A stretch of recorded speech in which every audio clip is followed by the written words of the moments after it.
ಎಲ್ರಿಗೂ ನಮಸ್ಕಾರ. Welcome back to my channel. ಇವತ್ತು ಸಂಡೇ ಆಗಿರೋ ಕಾರಣ ಮನೇಲಿ ಪೂಜೆ ವಾರ ಏನೂ ಇರೋದಿಲ್ಲ. ಹಾಗಾಗಿ ಮನೆಯೂ ಕೂಡ ಒರೆಸಲ್ಲ, ಬರೀ ಕಸನ ಗುಡಿಸ್ಬಿಟ್ರೆ ಅಷ್ಟೇ ಸಾಕಾಗುತ್ತೆ. ಇನ್ನು ವಾರದ ದಿನಗಳಲ್ಲಿ ಬೇಗ ಎದ್ದೇಳಬೇಕಾಗತ್ತೆ. ಈಗ ಚಳಿ ಇರೋದ್ರಿಂದ ಬೇಗ ಎದ್ದೇಳೋಕ್ಕೂ ಆಗಲ್ಲ. ಅದರಿಂದ ಸಂಡೇ ಸ್ವಲ್ಪ ರಿಸ್ಕ್ ಕಡಿಮೆ ಮನೆ ಕೆಲಸದಲ್ಲಿ. ಆದ್ದರಿಂದ ಸ್ವಲ್ಪ ಲೇಟಾಗಿ ಎದ್ದರೂ ಕೂಡ ಮನೆ ಕಸ ಎಲ್ಲನೂ ಗುಡಿಸಿ ಅದಾದಮೇಲೆ ತಿಂಡಿಗೆ ರೆಡಿ ಮಾಡ್ತಾಯಿದ್ದೀನಿ. ಇವತ್ತು ತಿಂಡಿಗೆ ಅಂತ ಹೇಳಿಬಿಟ್ಟು ಪೊಂಗಲ್ನ ಮಾಡಿದ್ದೆ. ನಾರ್ಮಲ್ ಆಗಿ ಅಕ್ಕಿ ಹಾಗೆಯೇ ಹೆಸರು ಬೇಳೆನ ನೀರಲ್ಲಿ ತೊಳೆದು ಅದಕ್ಕೆ ಸ್ವಲ್ಪ ಹಸಿಮೆಣಸಿಕಾಯಿ ಹಾಗೆಯೇ ರುಚಿಗೆ ತಕ್ಕಷ್ಟು ಉಪ್ಪನ್ನ ಹಾಕಿ ಅದನ್ನು ಕೂಗ್ಲಿಕ್ಕೆ ಇಟ್ಟೆ. ಇನ್ನೊಂದು ಟೈಪಲ್ಲೂ ಮಾಡ್ತೀನಿ, ಅಂದರೆ ಹೆಸರು ಬೇಳೆನ ಹುರಿದ್ಬಿಟ್ಟು ಅದು ತುಂಬಾ ಚೆನ್ನಾಗಿರುತ್ತೆ. ಏನಾದ್ರು ಕ್ವಿಕ್ಕಾಗಿ ಮಾಡ್ಕೋಬೇಕು ಅಂತ ಹೇಳಿದ್ರೇ ಈ ರೀತಿ ಹುರಿದಂತೆ ಹಾಗೇನೂ ಕೂಡ ಮಾಡ್ತೀನಿ. ಇನ್ನು ಹೆಸರು ಬೇಳೆ ಹಾಕಿರೋ ಕಾರಣ ಅಪ್ಪನಿಗೆ ಅದನ್ನು ತಿನ್ನೋದಕ್ಕಾಗಲ್ಲ. ಅದರಿಂದ ಅವ್ರಿಗೆ ಚಪಾತಿನೇ ಮಾಡ್ತಾಯಿದ್ದೀನಿ. ಹೇಗಿದ್ದರೂ ಚಟ್ನಿನ ರುಬ್ತೀನಲ್ವ ಪೊಂಗಲ್ ಜೊತೆ ತಿನ್ನೋದಕ್ಕೆ ಅಂತ ಹೇಳಿ. ಅದರಿಂದ ಅಲ್ಲೇ ಚಪಾತಿ ಹಿಟ್ಟನ್ನು ಕಲಸಿಟ್ಟೆ. ಇನ್ನು ಅವ್ರಿಗೂ ಕೂಡ ಚಪಾತಿ ಹಾಕ್ಕೊಡ್ಬೋದು ಅಂತ ಹೇಳಿಬಿಟ್ಟು.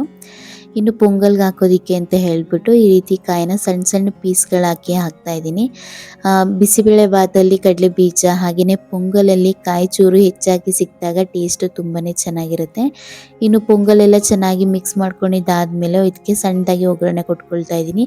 ನಾರ್ಮಲಾಗಿ ಜೀರಿಗೆ, ಮೆಣಸು ಹಾಗೆಯೇ ಸ್ವಲ್ಪ ಜಜ್ಜಿರೋ ಶುಂಠಿ ಹಾಗೆಯೇ ಸ್ವಲ್ಪ ಅರಶಿನ ಪುಡಿನ ಹಾಕಿ ಮಿಕ್ಸ್ ಮಾಡಿಕೊಂಡು ಒಂದು 5 ನಿಮಿಷ ಇದನ್ನು ಬೇಯಿಸ್ಕೊಂಡ್ರೆ ತುಂಬಾ ಚೆನ್ನಾಗಿರುತ್ತೆ.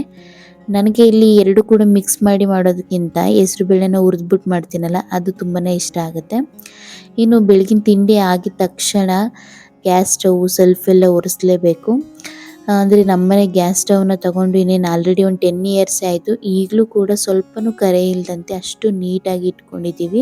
ಏನಕ್ಕೆ ಅಂದರೆ ಅಡುಗೆ ಆಗಿದ ತಕ್ಷಣ ಇದನ್ನು ನೀಟಾಗಿ ರಬ್ ಮಾಡ್ಕೊಂಡ್ಬಿಟ್ರೆ ನಾವು ಯಾವ ರೀತಿ ಮೇಂಟೈನ್ ಮಾಡ್ತೀವಿ ಆ ರೀತಿ ನಾವು ಮನೆನ ಕ್ಲೀನಾಗಿ ಇಟ್ಕೋಬೋದು.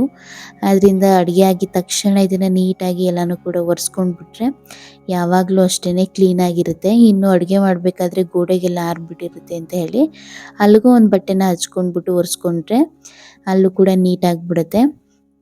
ಇನ್ನಿವತ್ತು ಸಂಡೇ ಆಗಿರೋದ್ರಿಂದ ಸಂತೆ ಸಾಮಾನೆಲ್ಲನೂ ಕೂಡ ತಂದಿದ್ರು. ಅದರಿಂದ ಎಲ್ಲನೂ ಕೂಡ ಅದನ್ನು ಎತ್ತಿಟ್ಕೊಂಡ್ಬಿಡ್ತೀನಿ. ಇನ್ನು ಇವತ್ತು ಸಂತೆಗೆ ಅಂದರೆ ಅಪ್ಪ ಹೋಗಿ ಸಂತೆ ಸಾಮಾನೆಲ್ಲ ತರ್ತಿದ್ರು. ಈಗ ಅಪ್ಪ ಸ್ವಲ್ಪ ಅಂದರೆ ಚಳಿ ಇರೋ ಕಾರಣ ಅವ್ರಿಗೆ ಆದಷ್ಟು ಹೊರಗಡೆ ಹೋಗೋಕ್ಕಾಗಲ್ಲ. ಅದರಿಂದ ನನ್ನ ಹಸ್ಬೆಂಡ್ ಮತ್ತು ಅಮ್ಮ ಇಬ್ಬರು ಕೂಡ ಹೋಗಿ ಸಂತೆಯಲ್ಲಿ ಹಾಗೆಯೇ ಗದ್ದೆ ನೋಡಿಕೊಂಡು ಸಂತೆಯಲ್ಲಿ ಸಾಮಾನ ತೊಗೊಂಡು ಬಂದಿದ್ರು. ಈಗ ತರಕಾರಿಗಳೆಲ್ಲನೂ ಕೂಡ ಸೆಪ್ರೇಟ್ ಮಾಡಿ ಅದನ್ನೆಲ್ಲನೂ ಕೂಡ ಸ್ಟೋರ್ ಮಾಡ್ಕೊಳ್ತೀನಿ. ಹಾಗೆಯೇ ಹಸಿ ಬಟಾಣಿನ ತೊಗೊಂಡು ಬಂದಿದ್ರು. ಇದಂತೂ ಸೀಸನ್ ವೈಸ್ ಸಿಗೋದು. ನನಗಂತೂ ಈ ಹಸಿ ಬಟಾಣಿಲಿ ಅಡುಗೆ ಮಾಡೋದು ಅಂದರೆ ತುಂಬಾ ಇಷ್ಟ ಆಗುತ್ತೆ. ಅದರಿಂದ ಅದನ್ನು ಸ್ವಲ್ಪ ತೊಗೊಂಡು ಬಂದಿದ್ರು. ಹಾಗೆಯೇ ಇನ್ನು ಸಂತೆಗೆ ಹೋದಾಗ ಹಸಿ ಕಡಲೆಕಾಯಿ ಇದ್ದರೆ ಅದನ್ನ ತೊಗೊಂಡು ಬಂದೇ ಬರ್ತಾರೆ. ಯಾಕೆಂದರೆ ನಮ್ಮ ಮನೇಲಿ ಎಲ್ರಿಗೂ ಇಷ್ಟ ಹಸಿ ಕಡಲೆಕಾಯಿ ಅಂತಂದರೆ. ಇನ್ನು ಎಲ್ಲನೂ ಕೂಡ ಸಂತೆ ಸಾಮಾನಲ್ಲಿ ಎತ್ತಿಟ್ಟಾದಮೇಲೆ ಇನ್ನು ಮಧ್ಯಾಹ್ನ ಸಾಂಬಾರಿಗೆ ಅಂತ ಹೇಳಿಬಿಟ್ಟು ಕರ್ಬೇವಿನ ಸಾಂಬಾರನ್ನ ಮಾಡ್ತಾಯಿದ್ದೀನಿ. ಅಂದರೆ ಇದು ಸಾಂಬಾರು ಥರ ಮಾಡ್ತಾಯಿಲ್ಲ, ಕರ್ಬೇವಿನ ಬಜ್ಜಿ ಥರ ಮಾಡ್ತಾಯಿದ್ದೀನಿ, ಹುಳಿ ಸಾಂಬಾರು ಥರ. ತುಂಬಾ ಚೆನ್ನಾಗಿರುತ್ತೆ. ಇದು ಸ್ವಲ್ಪ ಸಣ್ಣ ಕರ್ಬೇವಿನ ತೊಗೊಂಡಿದ್ದೀನಿ. ಇದನ್ನು ಸ್ವಲ್ಪ ಚೆನ್ನಾಗಿ ಹುರ್ಕೊಳ್ತಾ ಇದ್ದೀನಿ. ಇನ್ನು ಆಲ್ರೆಡಿ ಅದು ಸಾಂಬಾರಿಗೆ ಅಂತ ಹೇಳಿ ಇಲ್ಲಿ ಒಗ್ಗರಣೆನ ಹಾಕಿದ್ದೀನಿ. ತುಂಬ ತೆಳುವಾಗಿ ಇರಬಾರ್ದು ಹಾಗೆಯೇ ತುಂಬ ಗಟ್ಟಿನೂ ಆಗಿರಬಾರ್ದು. ಮಾಮೂಲಿ ಬಜ್ಜಿಗಳೆಲ್ಲ ಯಾವ ರೀತಿ ಇರುತ್ತೆ ಆ ಕನ್ಸಿಸ್ಟೆನ್ಸಿಲಿ ಇಟ್ಕೋಬೇಕು. ಇದ್ರ ಫುಲ್ ರೆಸಿಪಿನ ನಾನು ಚಾನಲಲ್ಲಿ ಆಲ್ರೆಡಿ ಅಪ್ಲೋಡ್ ಮಾಡಿದ್ದೀನಿ. ಒಂದ್ಸಲ ಚೆಕ್ ಮಾಡಿ, ಖಂಡಿತ ನಿಮಗೆ ಇಷ್ಟ ಆಗುತ್ತೆ. ಇನ್ನು ಈ ಮಶ್ರೂಮ್ನ ನೋಡ್ತಾ ಇರ್ಬೋದು. ನಾನು ಆಲ್ರೆಡಿ ಲಾಸ್ಟ್ ವ್ಲಾಗಲ್ಲಿ ಹೇಳ್ದಾಗೇ ನನ್ನ ಹಸ್ಬೆಂಡೇ ಇದನ್ನು ಮನೇಲಿ ಬೆಳೀತಾ ಇರೋದು. ಅಂದರೆ ದೊಡ್ಡ ಪ್ರಮಾಣದಲ್ಲಿ ಇನ್ನೂ ಶುರು ಮಾಡಿಲ್ಲ, ಅದಕ್ಕೆಲ್ಲ ಈಗ ಅರೇಂಜ್ ಮಾಡ್ಕೊಳ್ತಾ ಇದ್ದಾರೆ. ಸ್ಟಾರ್ಟಿಂಗು ಸ್ಯಾಂಪಲ್ಗೆ ಅಂತ ಹೇಳ್ಬಿಟ್ಟು ಬ್ಯಾಗಲ್ನ ಹಾಕಿದ್ರು. ಹಾಗೆಯೇ ಇದಕ್ಕೋಸ್ಕರ ಟ್ರೈನಿಂಗು ಹೋಗಿದ್ದು ಬಂದಿದ್ರು ಸರ್ಟಿಫಿಕೇಟ್ಗೋಸ್ಕರ. ಇನ್ನು ಇದನ್ನು ಕೂಡ ಅವರೇ ಮನೇಲೆ ಹಾಕಿದ್ದು. ಇದು ಸ್ವಲ್ಪ ಗ್ರೇ ಕಲರ್ ಇದೆ, ವೈಟ್ ಕಲರ್ ಕೂಡ ಹಾಕಿದ್ರು ಫಸ್ಟ್ ಟ್ರೈನಿಂಗ್ ಹೋಗೋಕ್ಕಿಂತ ಮುಂಚೆ ಮನೇಲೇನೆ. ಅದಾದಮೇಲೆ ಟ್ರೈನಿಂಗ್ ಮುಗಿಸ್ಕೊಂಡು ಬಂದ ಮೇಲೆ ಈ ಥರ ಗ್ರೇ ಕಲರ್ದು ಹಾಕಿದ್ದಾರೆ. ಇದರಲ್ಲಿ ಇನ್ನೂ ವೆರೈಟಿ ಕಲರ್ಗಳಿದೆ. ನೆಕ್ಸ್ಟ್ ನಾವೇನಾದರೂ ಆ ಥರ ಕಲರ್ಸ್ ಹಾಕಿದಾಗ ನಾನು ತೋರಿಸ್ತೀನಿ. ಇನ್ನಿವತ್ತು ಅದೇ ಮಶ್ರೂಮ್ ಇತ್ತು, ಅದರಿಂದ ಸ್ವಲ್ಪ ಸಾಂಬಾರನ್ನ ಮಾಡ್ಕೊಳ್ಳೋಣ ಅಂತ ಹೇಳಿಬಿಟ್ಟು ಒಂದು ಪಾತ್ರೆಗೆ ಎಣ್ಣೆನ ಹಾಕ್ಕೊಂಡು ಇದಕ್ಕೆ ಸ್ವಲ್ಪ ಜಜ್ಜಿಟ್ಕೊಂಡಿರುವಂತಹ ಈರುಳ್ಳಿನ ಹಾಕಿ, ಈರುಳ್ಳಿ ಸ್ವಲ್ಪ ಕಲರ್ ಚೇಂಜ್ ಆಗೋವರೆಗೂ ಇದನ್ನು ಫ್ರೈ ಮಾಡ್ಕೋಬೇಕು. ಅದಾದಮೇಲೆ ನಾನು ಇದಕ್ಕೆ ಮಶ್ರೂಮ್ ಜೊತೆ ಮಿಕ್ಸ್ ಮಾಡೋಕ್ಕೆ ಅಂತ ಹೇಳಿ ಹಸಿ ಅವರೆಕಾಳಿತ್ತು, ಅವರೆಕಾಳನ್ನ ಹಾಕಿ ಈಗ ಇದನ್ನು ಚೆನ್ನಾಗಿ ಮಿಕ್ಸ್ ಮಾಡಿಕೊಂಡು ಫ್ರೈ ಮಾಡ್ಕೊಳ್ತಾ ಇದ್ದೀನಿ. ಅಂದರೆ ಇದನ್ನ same non veg mutton sambar ಮಾಡ್ತೀವಲ್ಲ ಅದೇ ವಿಧಾನದಲ್ಲಿ ಮಾಡ್ತಾ ಇದ್ದೀನಿ. ಈಗ ಇದಕ್ಕೆ ಒಂದು ಮುಕ್ಕಾಲು ಹಿಡಿಯಷ್ಟು ಬೆಳ್ಳುಳ್ಳಿ, ಹಾಗೆಯೇ 1 ಇಂಚಷ್ಟು ಶುಂಠಿ, ಹಾಗೆಯೇ 1 ಟೇಬಲ್ ಸ್ಪೂನಷ್ಟು ಕಾಳುಮೆಣಸು, ಹಾಗೆಯೇ ಒಂದು ಸ್ವಲ್ಪ ಸಾಂಬಾರು ಈರುಳ್ಳಿನ ಹಾಕೊಳ್ತಾ ಇದ್ದೀನಿ. ದಪ್ಪ ಈರುಳ್ಳಿ ಇತ್ತು ಅಂದರೆ ಅದನ್ನು ಕೂಡ ಹಾಕೋಬೋದು. ಹಾಗೆಯೇ ಕೊತ್ತಂಬರಿ ಸೊಪ್ಪನ್ನು ಹಾಕೊಳ್ತಾ ಇದ್ದೀನಿ. ಜೊತೆಗೆ ಸ್ವಲ್ಪ ಚಕ್ಕೆ ಲವಂಗ ಪುಡಿ ಇಷ್ಟನ್ನು ಹಾಕಿ ಒಂದು ಗ್ರೀನ್ ಪೇಸ್ಟನ್ನು ಮಾಡ್ಕೋಬೇಕು. ನೀರನ್ನು ಹಾಕಿ ಇದನ್ನು ಚೆನ್ನಾಗಿ ನುಣ್ಣಗೆ ರುಬ್ಕೊಂಡಿದ್ದಾದಮೇಲೆ ಇನ್ನು ಈ ಕಡೆ ಅವರೆಕಾಳು ಕಲರ್ ಚೇಂಜ್ ಆಗಬೇಕು ಅಲ್ಲಿವರೆಗೂ ಇದನ್ನು ಚೆನ್ನಾಗಿ ಫ್ರೈ ಮಾಡ್ಕೋಬೇಕು.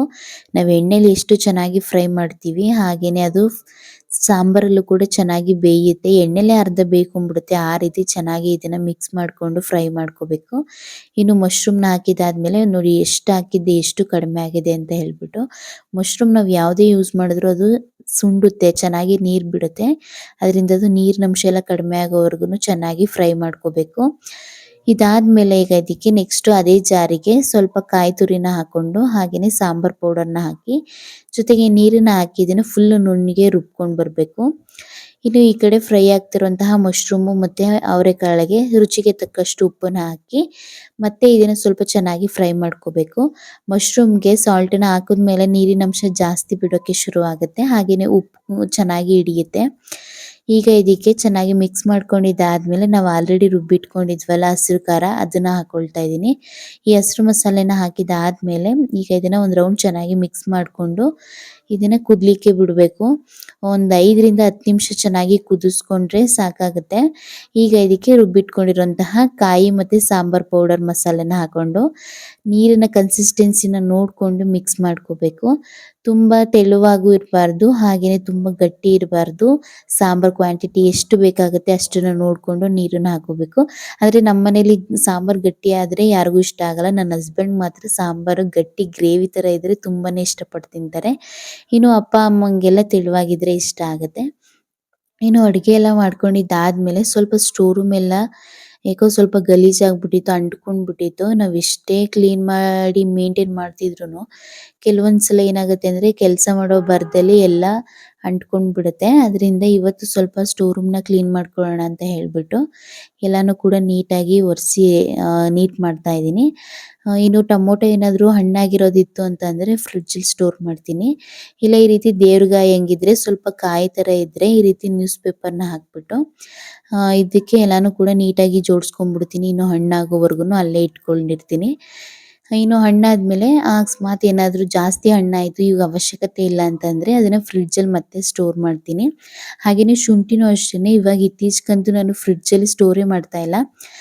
ಈ ರೀತಿ ಸ್ಟೋರ್ ರೂಮಲ್ಲಿ ಒಂದು ನ್ಯೂಸ್ ಪೇಪರ್ನ ಹಾಕಿಬಿಟ್ಟು ಒಣಗಾಕ್ಬಿಟ್ರೆ ಡ್ರೈ ಇದ್ರೂ ಕೂಡ ಟೇಸ್ಟ್ ಆಗಿರುತ್ತೆ. ಆದರೆ ಫ್ರಿಡ್ಜಲ್ಲಿ ಹಾಕಿದಾಗ ಅದರಲ್ಲಿರೋ ನೀರಿನಂಶ ಎಲ್ಲ ಬಿಡೋಕ್ಕೆ ಶುರು ಆಗುತ್ತೆ, ಆಗ ಅಷ್ಟು ಚೆನ್ನಾಗಿ ಟೇಸ್ಟ್ ಬರಲ್ಲ. ಅದರಿಂದ ಈಗ ಆಲ್ಮೋಸ್ಟ್ ನಾನು ನ್ಯೂಸ್ ಪೇಪರನ್ನು ಈ ರೀತಿ ಕೆಳಗಡೆ ಹಾಕಿಬಿಟ್ಟು ಟೊಮೊಟೊ ಆಗಿರ್ಬೋದು, ತೆಂಗಿನಕಾಯಿ ಮತ್ತು ಶುಂಠಿ ಎಲ್ಲನೂ ಕೂಡ ಈ ರೀತಿ ಒಣಗಾಕ್ಬಿಡ್ತೀನಿ. ಇನ್ನು ಕೆಳಗಡೆ ಅಕ್ಕಿ ಬಾಕ್ಸು ಹಾಗೆ ಗೋಧಿ ಹಿಟ್ಟು ಮತ್ತು ಅಕ್ಕಿ ಹಿಟ್ಟನ್ನೆಲ್ಲ ಈ ರೀತಿ ಸ್ಟೋರ್ ಮಾಡ್ಕೊಳ್ತೀನಿ. ಮಾಡಿಕೊಂಡು ಈಗ ನೀಟಾಗಿ ಇದನ್ನೆಲ್ಲನೂ ಕೂಡ ಒರೆಸ್ಕೊಂಡ್ರೆ ತುಂಬಾ ನೀಟಾಗಿ ಕಾಣಿಸುತ್ತೆ. ಈಗ ನೋಡ್ತಾ ಇರ್ಬೋದು ಈ ರೀತಿ ನೀಟ್ ಮಾಡ್ಕೊಂಡಿದ್ದೀನಿ. ಇನ್ನು ಸಾಂಬಾರು ಕುದಿಯೋಷ್ಟರಲ್ಲಿ ಈ ಸ್ಟೋರ್ ರೂಮ್ನ ಒರೆಸ್ಕೊಂಡೆ. ಇನ್ನು ಸ್ಟೋರ್ ರೂಮ್ನ ಕ್ಲೀನ್ ಮಾಡೋಷ್ಟೊತ್ತಿಗೆ ಸಾಂಬಾರು ಕೂಡ ಕುದೀತಾ ಇತ್ತು. ರೈಸು ಮತ್ತು ಮುದ್ದೆನ ಮಾಡಿದ್ದೆ, ಅದರಿಂದ ಸಾಂಬಾರನ್ನೊಂದು ಕುದಿಯೋದಕ್ಕೆ ಇಟ್ಟಿದ್ದೆ. ಇನ್ನು ಸ್ಟೋರ್ ರೂಮ್ ಎಲ್ಲ ಕ್ಲೀನ್ ಮಾಡಿದ್ನಲ್ಲ, ಹಾಗೆ ಅಡುಗೆ ಎಲ್ಲ ಆಯಿತು ಮತ್ತು ಸಂತೆ ಸಾಮಾನೆಲ್ಲನೂ ಕೂಡ ಕ್ಲೀನ್ ಮಾಡಿ ಎತ್ತಿಟ್ಕೊಂಡಲ್ಲ, ಅದರಿಂದ ಸ್ವಲ್ಪ ಕಸ ಅಂಟಿತ್ತು, ಅದನ್ನು ಕೂಡ ಗುಡಿಸ್ಕೊಂಬಿಡೋಣ ಅಂತ ಹೇಳ್ಬಿಟ್ಟು ಕಸ ಗುಡಿಸ್ತಾ ಇದ್ದೀನಿ. ಬೆಳಿಗ್ಗೆ ಒಂದ್ಸಲ ಗುಡಿಸಿದ್ದೆ, ಇನ್ನು ನಾರ್ಮಲ್ ಆಗಿ ಇದೆಲ್ಲನೂ ಕ್ಲೀನ್ ಮಾಡಿದಾಗ ಮತ್ತೆ ಅಂಟ್ಕೊಳ್ಳುತ್ತಲ್ವ, ಅದರಿಂದ ಸ್ವಲ್ಪ ಕಸ ಎಲ್ಲ ಅಂಟಿತ್ತು. ಅದರಿಂದ ಈ ಥರ ಗಲೀಜಾಗಿದ್ದರೆ ಆಗಲ್ಲ ನೋಡೋದಕ್ಕೆ ಮನೇನ, ಅದರಿಂದ ಇನ್ನೊಂದು ರೌಂಡು ಕಸನ ಗುಡಿಸ್ಕೊಂಡು ಬಂದೆ. ಹಾಗೆಯೇ ಡೈನಿಂಗ್ ಟೇಬಲ್ ಹತ್ರನೂ ಅಷ್ಟೇ ನಾವು ಕಾಲು ಹಾಕೊಂಡೆಲ್ಲ ಕೂತಿರ್ತೀವಲ್ಲ, ಅದರಿಂದ ಅಲ್ಲೂ ಕೂಡ ಕೆಳಗಡೆ ಕಸ ಇತ್ತು ಅಂತ ಹೇಳ್ಬಿಟ್ಟು ಅಲ್ಲೂ ಕೂಡ ನೀಟಾಗಿ ಗುಡಿಸ್ಕೊಂಡೆ. ಇನ್ನು ಸಂಜೆ ಖಾರದ ಪುಡಿನ ಜರಡಿ ಹಿಡಿಯೋದಿತ್ತು. ನಾನು ಆಲ್ರೆಡಿ ಕೆಲವೊಂದು ಲಾಸ್ಟ್ ವ್ಲಾಗಲ್ಲಿ ನಾನು ನಿಮಗೆ ತೋರಿಸಿದ್ದೀನಿ ಸಾಂಬಾರು ಪುಡಿನ ಯಾವ ರೀತಿ ಮಾಡಿಸೋದು ಅಂತ ಹೇಳ್ಬಿಟ್ಟು ಶೇರ್ ಮಾಡಿದ್ದೀನಿ. ನೋಡಿಲ್ಲ ಅಂದರೆ ಒಂದ್ಸಲ ಚೆಕ್ ಮಾಡಿ. ಹಾಗೆಯೇ ಅದನ್ನು ಜರಡಿ ಹಿಡ್ದೇ ಇರಲಿಲ್ಲ, ಟೈಮ್ ಇರಲಿಲ್ಲ ಅಂತ ಹೇಳ್ಬಿಟ್ಟು ಇವತ್ತು ಸಂಡೇ ಆಗಿರೋದ್ರಿಂದ ಫ್ರೀ ಇದೆ ಅನ್ನೋ ಕಾರಣಕ್ಕೆ ಜರಡಿ ಹಿಡಿದ್ಬಿಡೋಣ ಅಂತ ಹೇಳ್ಬಿಟ್ಟು ಖಾರದ ಪುಡಿ ಎಲ್ಲಾನು ಕೂಡ ಜರಡಿ ಹಿಡಿತಾ ಇದ್ದೀನಿ. ಅಂದರೆ ಸ್ವಲ್ಪ ತರಿಗೆ ಏನಾದರೂ ಸಿಗುತ್ತಲ್ವಾ, ಅದು ಇರಬಾರ್ದು ಅಂತ ಹೇಳ್ಬಿಟ್ಟು ಜರಡಿನ ಹಿಡಿತಾ ಇದ್ದೀನಿ. ಹಾಗೆಯೇ ಎಷ್ಟು ತರಿ ಬಂದಿತ್ತು ಅಂತ ನೋಡಿದ್ರಿ ಅಲ್ವಾ. ಇನ್ನು ನಾವು ಯಾವಾಗಲೂ ಅಷ್ಟೇ ಸಾಂಬಾರು ಮಾಡಿದಾಗ ಈ ರೀತಿ ಸೇರಲ್ಲಿ ಅಳೆದು ಎಷ್ಟು ಬಂದಿದೆ ಅಂತ ನೋಡಿಬಿಟ್ಟೆ ಬಾಕ್ಸಿಗೆ ತುಂಬಿಟ್ಕೊಳ್ಳೋದು. ನಾನು ಆಲ್ರೆಡಿ ನಿಮಗೆ ಕ್ವಾಂಟಿಟಿ ಎಷ್ಟು ಮಾಡಿಸಿದ್ದೀನಿ ಅಂತ ಹೇಳಿದ್ದೀನಿ. ಆ ಕ್ವಾಂಟಿಟಿಗೆ ಇಲ್ಲಿ 8 ಸೇರಷ್ಟು ಸಾಂಬಾರ್ ಪೌಡರ್ ಆಯಿತು. ಕಲರ್ ನೋಡ್ತಾ ಇರ್ಬೋದು ಎಷ್ಟು ಚೆನ್ನಾಗಿ ಬಂದಿದೆ ಅಂತ. ಹಾಗೆಯೇ ಸಾಂಬಾರು ಕೂಡ ಟೇಸ್ಟಿಯಾಗಿ ಬಂದಿತ್ತು. ನಾನು ಅಣಬೆ ಸಾಂಬಾರು ಮಾಡಿದ್ನಲ್ಲ, ಅದಕ್ಕೆ ಇದೇ ಸಾಂಬಾರು ಪೌಡರ್ನ ಯೂಸ್ ಮಾಡಿದ್ದದ್ದು. ತುಂಬಾನೇ ಚೆನ್ನಾಗಿ ಬಂದಿತ್ತು. ನಿಮ್ಗೇನಾದರೂ ಇದು ವಿಡಿಯೋ ಏನಾದರೂ ಬೇಕು ಅಂತ ಹೇಳಿದ್ರೆ ನನ್ನ ಚಾನಲಲ್ಲಿ ಚೆಕ್ ಮಾಡಿ, ಸಾಂಬಾರು ಪುಡಿನ ಯಾವ ರೀತಿ ಮಾಡಿಸೋದು ಅಂತ ಹಾಕಿದ್ದೀನಿ. ಇನ್ನು ಸಾಂಬಾರು ಪುಡಿ ಎಲ್ಲಾನು ಕೂಡ ಹಾಕಿದಾದ್ಮೇಲೆ ಬಾಕ್ಸಲ್ಲಿ ಈ ರೀತಿ ಇದನ್ನು ಚೆನ್ನಾಗಿ ಪ್ರೆಸ್ ಮಾಡಿ ಮಾಡಿ ತುಂಬಬೇಕು. ಏಕೆಂದರೆ ವರ್ಷಗಳಗಟ್ಟಲೆ ಇಟ್ಕೊಳ್ಳೋರು ಇದ್ದಾರೆ. ಹಾಗೆಯೇ ಅಂದರೆ ಒಂದು 6 ತಿಂಗಳಿಗಾಗಷ್ಟಾದ್ರೂ ಸ್ಟೋರ್ ಮಾಡಬೇಕಾಗತ್ತಲ್ವ. ಅದರಿಂದ ಈ ರೀತಿ ಚೆನ್ನಾಗಿ ಪ್ರೆಸ್ ಮಾಡಿ ಇದನ್ನು ತುಂಬೋದ್ರಿಂದ ಬೇಗ ಹುಳ ಆಗಲ್ಲ. ಇನ್ನು ನಾವು ಸೈಡಲ್ಲಿ ಎತ್ತಿಟ್ಕೊಳ್ಳೋದ್ರಿಂದ ಸಣ್ಣ ಬಾಕ್ಸಿಗೆ ಹಾಕೊಂಡಿರ್ತೀವಲ್ವ, ಅದರಿಂದ ಬೇಗ ಹುಳ ಆಗಲ್ಲ. ಎಷ್ಟು ಸಾಧ್ಯನೋ ನಮ್ಮ ಕೈಲಿ ಎಷ್ಟು ಆಗುತ್ತೋ ಅಷ್ಟು ಟೈಟಾಗಿ ಇದನ್ನು ಪ್ರೆಸ್ ಮಾಡಿ ತುಂಬ್ಕೋಬೇಕು. ಸಾಂಬಾರ್ ಪೌಡರ್ನ ಜರಡಿ ಹಿಡ್ದಾದ್ಮೇಲೆ ಸ್ವಲ್ಪ ರಾಗಿ ಹಿಟ್ಟು ಕೂಡ ಇತ್ತು, ಅದನ್ನು ಕೂಡ ಜರಡಿ ಹಿಡಿದು ತುಂಬಿಟ್ಕೊಂಬಿಡೋಣ ಅಂತ ಹೇಳಿ ನೀಟಾಗಿ ಎಲ್ಲಾನು ಜರಡಿ ಹಾಡಿ ಬಾಕ್ಸಿಗೆ ತುಂಬಿಟ್ಕೊಳ್ತಾ ಇದ್ದೀನಿ. ಇದಿಷ್ಟು ಇವತ್ತಿನ ವ್ಲಾಗ್ ಆಗಿತ್ತು. ಈ ವಿಡಿಯೋ ಏನಾದರೂ ನಿಮಗೆ ಇಷ್ಟ ಆಯಿತು ಅಂದರೆ ಪ್ಲೀಸ್ ಈ ವಿಡಿಯೋನ ಲೈಕ್ ಮಾಡಿ, ಹಾಗೆಯೇ ನಮ್ಮ ಚಾನಲ್ನ ಸಬ್ಸ್ಕ್ರೈಬ್ ಮಾಡ್ಕೊಳ್ಳಿ. Thank you.